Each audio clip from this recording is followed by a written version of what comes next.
People asking me, of course, about the sad news of the loss of the brilliant songwriter extraordinaire, Burt Bacharach. And as ever, Neil, did you meet him?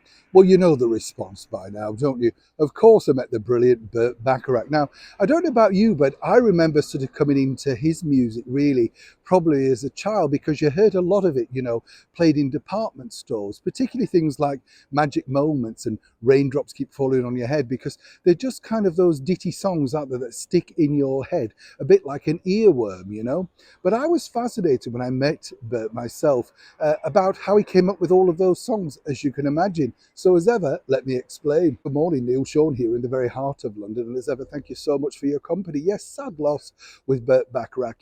He was one of those master geniuses. And I think I told you in a recent video about Dionne Warwick, who I was lucky enough to meet and interview also. She was his muse, of course, in the Brill building in New York City. Lots of great artists resided in that particular building, including, Carol Bayer Sager, Neil Sedaka, so many wonderful, wonderful songwriters that their hits still, make everybody smile today, don't they?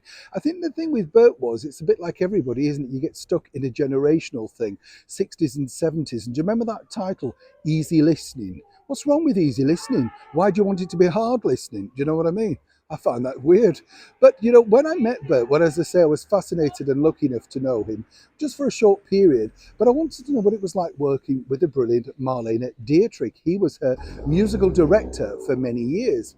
And he said that she was an absolute perfectionist, but really showed no nerves at all about going on stage, whether it be at the world famous London Palladium, the Sydney Opera House, or indeed the new Wimbledon Theatre over here in London. He said she just didn't really have nerves. And his reasoning for this, and apparently this is what Marlene had told him, was that you're taking this money off people. You can't be nervous. You have to deliver a performance, And he found that fascinating with her. He also said that she was a bit of a tough taskmaster and didn't really like him having this sideline of writing songs because she knew by hearing them that this would be only a matter of time before he was snapped up and turned into a megastar that he became.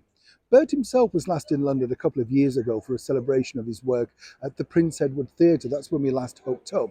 And I asked him about the hits that he created and did he think they were hits instantly.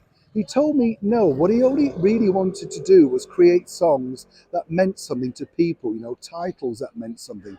Wives and Lovers, which we giggled about because the lyrics today might be seen as a little bit too un-PC. But as the brilliant Jack Jones told me, that, Bert himself didn't see PC, he just was telling a great story through the wonderful lyrics of Hal David, who I also briefly met.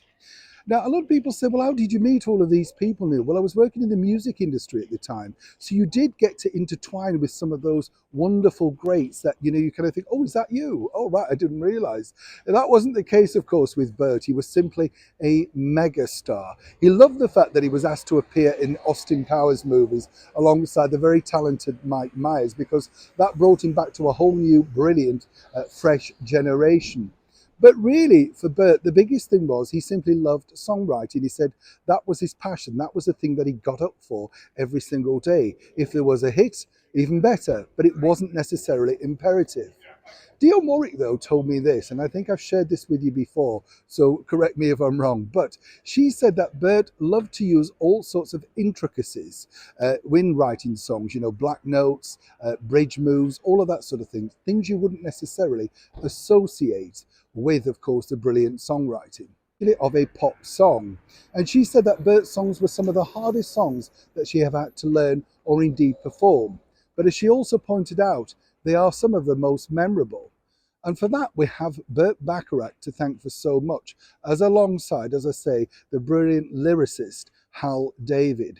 So over to you, really. I'd love to know, what were your memories of Burt Bacharach? Did, you like his music? What was your favourite song?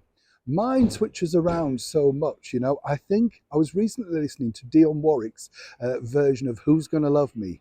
What a brilliant song and what a brilliant execution of vocal. And apparently, according to her, it only took 2 takes. Both supremely talented people, as I say, alongside Hal David, but what a vast catalogue of wonderful music Burt Bacharach left behind. So as we often say here on the show, Burt, thank you for the music. Neil Sean in the very heart of London.